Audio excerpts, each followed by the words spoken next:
عدی بن ثابت نے بیان کیا کہ میں نے عبداللہ بن یزید انصاری سے سنا اور انہوں نے ابو مسعود انصاری رضی اللہ عنہ سے عبداللہ بن یزید انصاری نے بیان کیا کہ میں نے ان سے پوچھا کیا تم اس حدیث کو نبی کریم صلی اللہ علیہ وسلم سے روایت کرتے ہو؟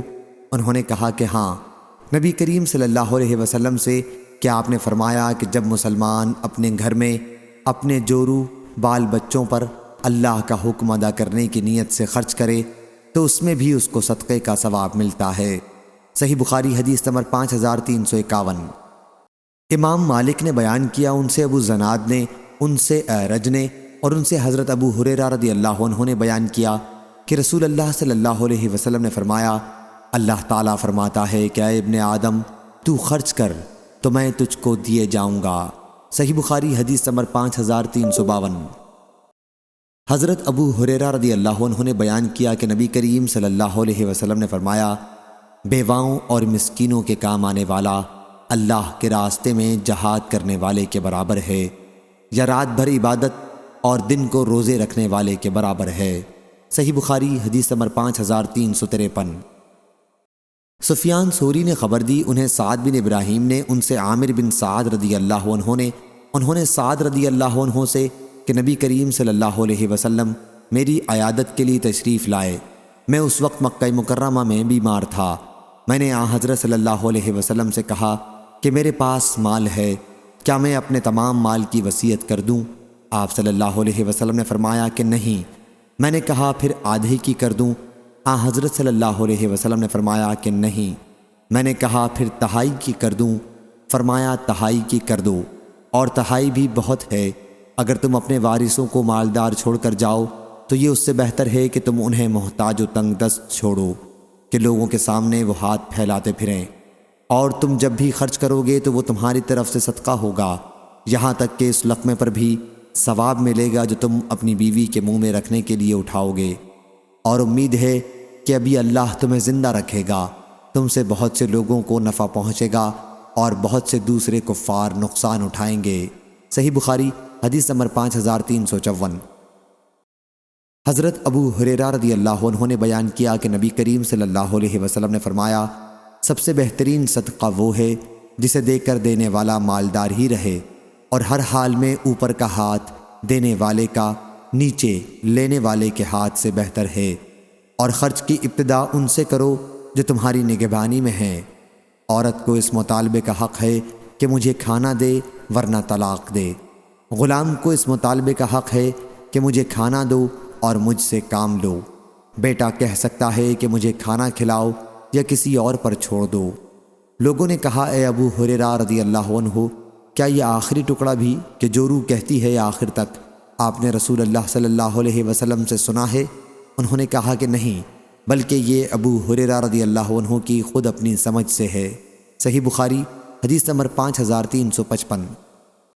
عبد الرحمن بن خالد بن مسافر نے بیان کیا، ان سے ابن شہاب نے، ان سے سعید بن مسیب نے اور ان سے حضرت ابو ہریرہ رضی اللہ عنہ نے کہ رسول اللہ صلی اللہ علیہ وسلم نے فرمایا، بہترین خیرات وہ ہے جسے دینے پر آدمی مالدار ہی رہے، اور ابتدا ان سے کرو جو تمہاری نگرانی میں ہیں، جن کے کھلانے پہنانے کے تم ذمہ دار ہو۔ صحیح بخاری حدیث نمبر 5356۔ معمر نے بیان کیا کہ ان سے سوری نے پوچھا کہ تم نے ایسے شخص کے بارے میں بھی سنا ہے جو اپنے گھر والوں کے لیے سال بھر کا یا سال سے کم کا خرچ جمع کر لے؟ معمر نے بیان کیا کہ اس وقت مجھے یاد نہیں آیا، پھر بعد میں یاد آیا کہ اس بارے میں ایک حدیث حضرت ابن شہاب نے ہم سے بیان کی تھی، ان سے مالک بن اوس نے اور ان سے حضرت عمر رضی اللہ عنہ نے کہ نبی کریم صلی اللہ علیہ وسلم بنی نذیر کے باغ کی کھجوریں بیچ کر اپنے گھر والوں کے لیے سال بھر کی روزی جمع کر دیا کرتے تھے۔ صحیح بخاری حدیث نمبر 5357۔ سال بھر کی روزی جمع کر دیا کرتے تھے۔ صحیح بخاری حدیث نمبر 5357۔ مالک بن اوس بن حدثان نے خبر دی، ابن شہاب ظاہری نے بیان کیا کہ محمد بن جبیر بن مطعم نے اس کا بعض حصہ بیان کیا تھا، اس لیے میں روانہ ہوا اور مالک بن اوس کی خدمت میں پہنچا اور ان سے یہ حدیث پوچھی۔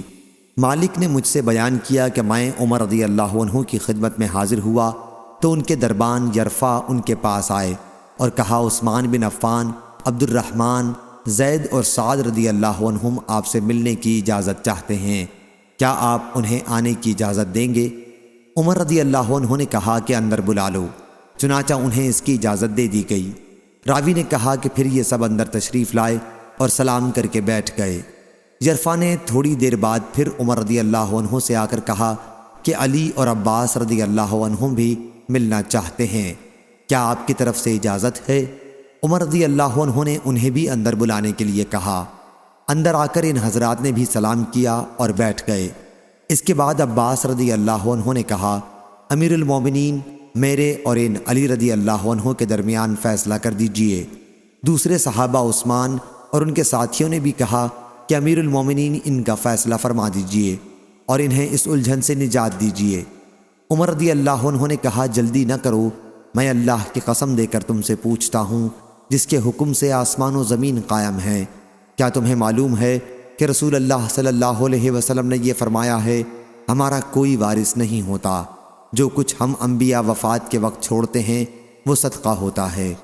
حضور اکرم صلی اللہ علیہ وسلم کا اشارہ خود اپنی ذات کی طرف تھا۔ صحابہ رضی اللہ عنہ نے کہا کہ آن حضرت صلی اللہ علیہ وسلم نے ارشاد فرمایا تھا۔ اس کے بعد عمر رضی اللہ عنہ علی اور عباس رضی اللہ عنہ کی طرف متوجہ ہوئے اور ان سے پوچھا، میں اللہ کی قسم دے کر آپ سے پوچھتا ہوں، کیا آپ لوگوں کو معلوم ہے کہ رسول اللہ صلی اللہ علیہ وسلم نے یہ ارشاد فرمایا تھا؟ انہوں نے بھی تصدیق کی کہ آن حضرت صلی اللہ علیہ وسلم نے واقعی یہ فرمایا تھا۔ پھر عمر رضی اللہ عنہ نے کہا کہ اب میں آپ سے اس معاملے میں بات کروں گا۔ اللہ تعالیٰ نے اپنے رسول صلی اللہ علیہ وسلم کو اس مال فے میں مختار کل ہونے کی خصوصیت بخشی تھی، اور آن حضرت صلی اللہ علیہ وسلم کے سوا اس میں سے کسی دوسرے کو کچھ نہیں دیا تھا۔ اللہ تعالیٰ نے ارشاد فرمایا تھا، ما افاء اللہ علی رسولہ منہم الی قول قدیر، اس لیے یہ 4 خمس خاص آپ کے لیے تھے۔ اللہ کی قسم، آن حضرت صلی اللہ علیہ وسلم نے تمہیں نظر انداز کر کے اس مال کو اپنے لیے خاص نہیں کر لیا تھا، اور نہ تمہارا کم کر کے اسے آن حضرت صلی اللہ علیہ وسلم نے اپنے لیے رکھا تھا، بلکہ آن حضرت صلی اللہ علیہ وسلم نے پہلے تم سب میں اس کی تقسیم کی، آخر میں جو مال باقی رہ گیا تو اس میں سے آپ اپنے گھر والوں کے لیے سال بھر کا خرچ لیتے، اور اس کے بعد جو باقی بچتا اسے اللہ کے مال کے مصرف ہی میں مسلمانوں کے لیے خرچ کر دیتے۔ آپ نے اپنی زندگی بھر اسی کے مطابق عمل کیا۔ اے عثمان، میں تمہیں اللہ کی قسم دیتا ہوں، کیا تمہیں یہ معلوم ہے؟ سب نے کہا کہ جی ہاں۔ پھر آپ نے علی اور عباس رضی اللہ عنہم سے پوچھا، میں تمہیں اللہ کی قسم دیتا ہوں، کیا تمہیں یہ بھی معلوم ہے؟ انہوں نے بھی کہا کہ جی ہاں معلوم ہے۔ پھر اللہ تعالیٰ نے اپنے نبی کی وفات کی اور ابو بکر رضی اللہ عنہ نے کہا کہ میں رسول اللہ صلی اللہ علیہ وسلم کا خلیفہ ہوں، چنانچہ انہوں نے اس جائیداد کو اپنے قبضے میں لے لیا اور حضور اکرم صلی اللہ علیہ وسلم کے عمل کے مطابق اس میں عمل کیا۔ علی اور عباس رضی اللہ عنہم کی طرف متوجہ ہو کر انہوں نے کہا، آپ دونوں اس وقت موجود تھے، آپ خوب جانتے ہیں کہ ابو بکر رضی اللہ عنہ نے ایسا ہی کیا تھا، اور اللہ جانتا ہے کہ ابو بکر رضی اللہ عنہ اس میں مخلص، محتاط و نیک نیت اور صحیح راستے پر تھے اور حق کی اتباع کرنے والے تھے۔ پھر اللہ تعالیٰ نے ابو بکر رضی اللہ عنہ کی بھی وفات کی، اور اب میں آن حضرت صلی اللہ علیہ وسلم اور ابو بکر رضی اللہ عنہ کا جانشین ہوں۔ میں 2 سال سے اس جائیداد کو اپنے قبضے میں لیے ہوئے ہوں اور وہی کرتا ہوں جو رسول اللہ صلی اللہ علیہ وسلم اور ابو بکر رضی اللہ عنہ نے اس میں کیا تھا۔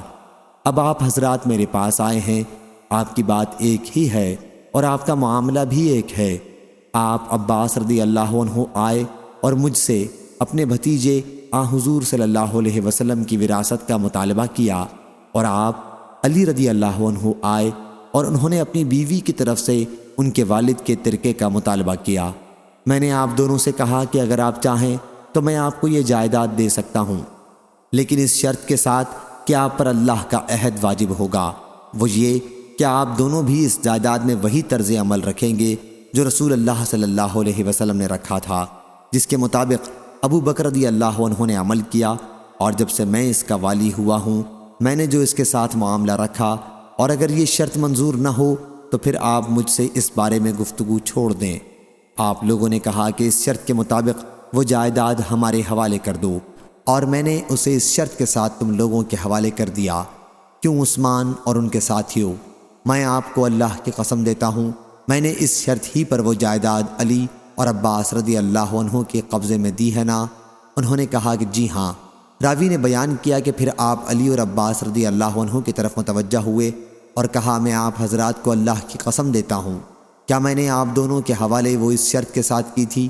دونوں حضرات نے فرمایا کہ جی ہاں۔ پھر عمر رضی اللہ عنہ نے فرمایا کیا آپ حضرات اب اس کے سوا مجھ سے کوئی اور فیصلہ چاہتے ہیں؟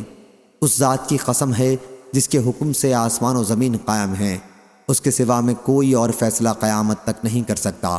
اب آپ لوگ اس کی ذمہ داری پوری کرنے سے عاجز ہیں تو مجھے واپس کر دیں، میں اس کا بھی بندوبست آپ ہی کر لوں گا۔ صحیح بخاری حدیث نمبر 5358۔ عبداللہ بن مبارک نے خبر دی، انہیں یونس بن یزید نے، انہیں ابن شہاب نے، انہیں عروہ نے خبر دی اور ان سے عائشہ رضی اللہ عنہا نے بیان کیا کہ ہند بنت عتبہ رضی اللہ عنہا حاضر ہوئیں اور عرض کیا یا رسول اللہ صلی اللہ علیہ وسلم، ابو سفیان ان کے شوہر بہت بخیل ہیں، تو کیا میرے لیے اس میں کوئی گناہ ہے اگر میں ان کے مال میں سے اس کی پیٹھ پیچھے اپنے بچوں کو کھلاؤں؟ حضرت صلی اللہ علیہ وسلم نے فرمایا کہ نہیں، لیکن دستور کے مطابق ہونا چاہیے۔ صحیح بخاری حدیث نمبر 5359۔ عبد الرزاق نے بیان کیا، ان سے معمر بن راشد نے، ان سے حمام بن عینہ نے کہا کہ میں نے ابو ہریرہ رضی اللہ عنہ سے سنا کہ نبی کریم صلی اللہ علیہ وسلم نے فرمایا اگر عورت اپنے شوہر کی کمائی میں سے اس کے حکم کے بغیر دستور کے مطابق اللہ کے راستے میں خرچ کر دے تو اسے بھی آدھا ثواب ملتا ہے۔ صحیح بخاری حدیث نمبر 5360۔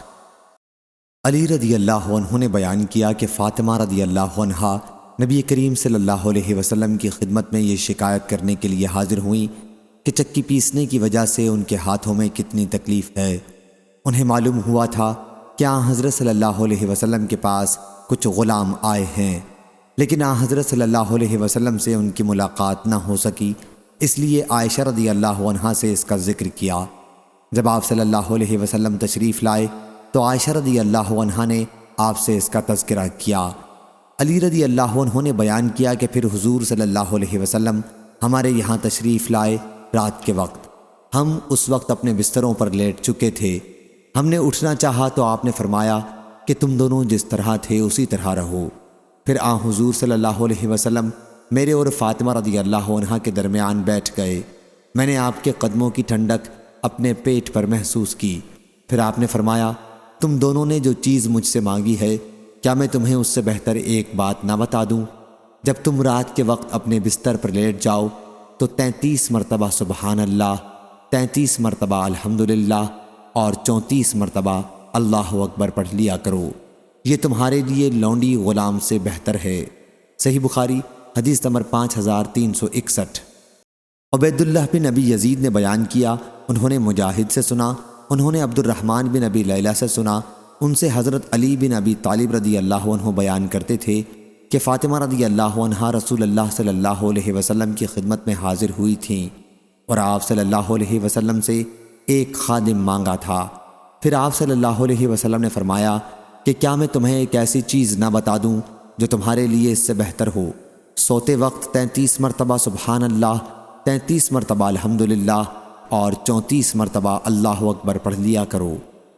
سفیان بن عینہ نے کہا کہ ان میں سے ایک کلمہ 34 بار کہہ لے۔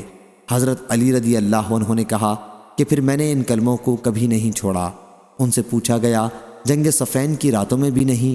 کہا کہ صفین کی راتوں میں بھی نہیں۔ صحیح بخاری حدیث نمبر 5362۔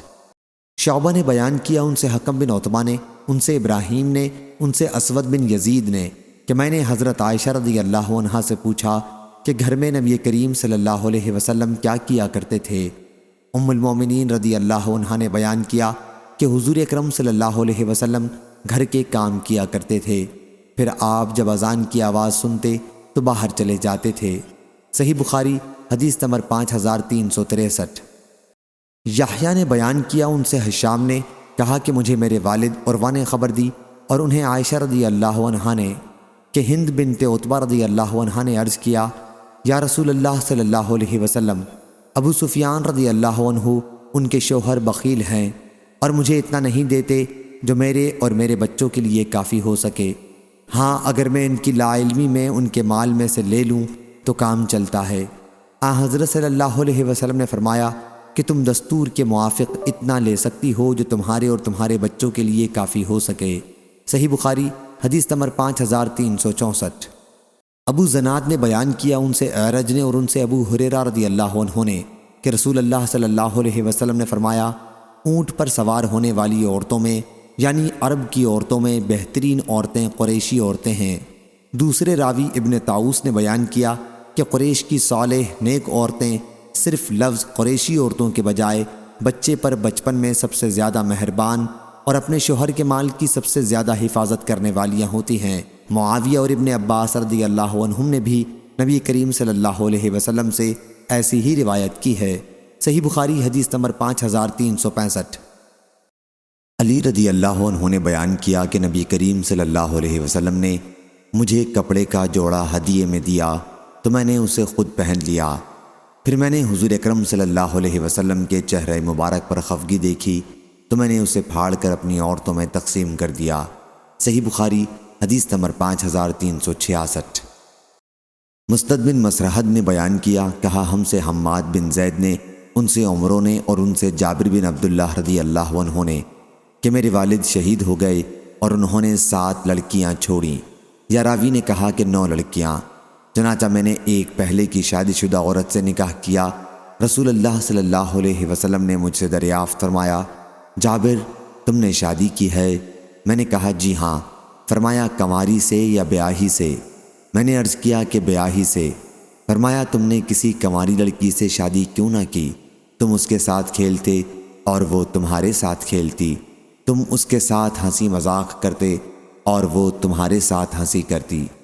جابر رضی اللہ عنہ نے بیان کیا کہ اس پر میں نے حضرت صلی اللہ علیہ وسلم سے عرض کیا کہ عبداللہ میرے والد شہید ہو گئے اور انہوں نے کئی لڑکیاں چھوڑی ہیں، اس لیے میں نے یہ پسند نہیں کیا کہ ان کے پاس انہی جیسی لڑکی بیاہ لاؤں، اس لیے میں نے ایک ایسی عورت سے شادی کی ہے جو ان کی دیکھ بھال کر سکے اور ان کی اصلاح کا خیال رکھے۔ حضرت صلی اللہ علیہ وسلم نے اس پر فرمایا اللہ تمہیں برکت دے۔ یا راوی کو شک تھا، حضرت صلی اللہ علیہ وسلم نے خیرہ فرمایا یعنی اللہ تم کو خیر عطا کرے۔ صحیح بخاری حدیث نمبر 5367۔ حضرت ابو ہریرہ رضی اللہ عنہ نے بیان کیا کہ نبی کریم صلی اللہ علیہ وسلم کی خدمت میں ایک صاحب آئے اور کہا کہ میں تو ہلاک ہو گیا۔ حضرت صلی اللہ علیہ وسلم نے فرمایا آخر بات کیا ہوئی؟ انہوں نے کہا کہ میں نے اپنی بیوی سے رمضان میں ہم بستری کر لی۔ حضرت صلی اللہ علیہ وسلم نے فرمایا پھر ایک غلام آزاد کر دو، یہ کفارہ ہو جائے گا۔ انہوں نے عرض کیا کہ میرے پاس کچھ نہیں ہے۔ حضرت صلی اللہ علیہ وسلم نے فرمایا پھر 2 مہینے متواتر روزے رکھ لو۔ انہوں نے کہا کہ مجھ میں اس کی بھی طاقت نہیں ہے۔ حضرت صلی اللہ علیہ وسلم نے فرمایا کہ پھر 60 مسکینوں کو کھانا کھلاؤ۔ انہوں نے کہا کہ اتنا میرے پاس سامان بھی نہیں ہے۔ اس کے بعد آپ کے پاس ایک ٹوکرا لایا گیا جس میں کھجوریں تھیں۔ آپ صلی اللہ علیہ وسلم نے دریافت فرمایا کہ مسئلہ پوچھنے والا کہاں ہے؟ ان صاحب نے عرض کیا میں یہاں حاضر ہوں۔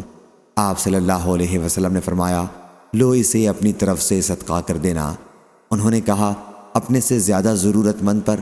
یا رسول اللہ صلی اللہ علیہ وسلم اس ذات کی قسم جس نے آپ کو حق کے ساتھ بھیجا ہے، ان دونوں پتھریلے میدانوں کے درمیان کوئی گھرانہ ہم سے زیادہ محتاج نہیں ہے۔ اس پر حضرت صلی اللہ علیہ وسلم ہنسے اور آپ کے مبارک دانت دکھائی دینے لگے اور فرمایا پھر تم ہی اس کے زیادہ مستحق ہو۔ صحیح بخاری حدیث نمبر 5368۔ ام سلمہ رضی اللہ عنہا نے بیان کیا میں نے عرض کیا یا رسول اللہ صلی اللہ علیہ وسلم کیا مجھے ابو سلمہ رضی اللہ عنہ ان کے پہلے شوہر کے لڑکوں کے بارے میں ثواب ملے گا اگر میں ان پر خرچ کروں؟ میں انہیں اس محتاجی میں دیکھ نہیں سکتی، وہ میرے بیٹے ہی تو ہیں۔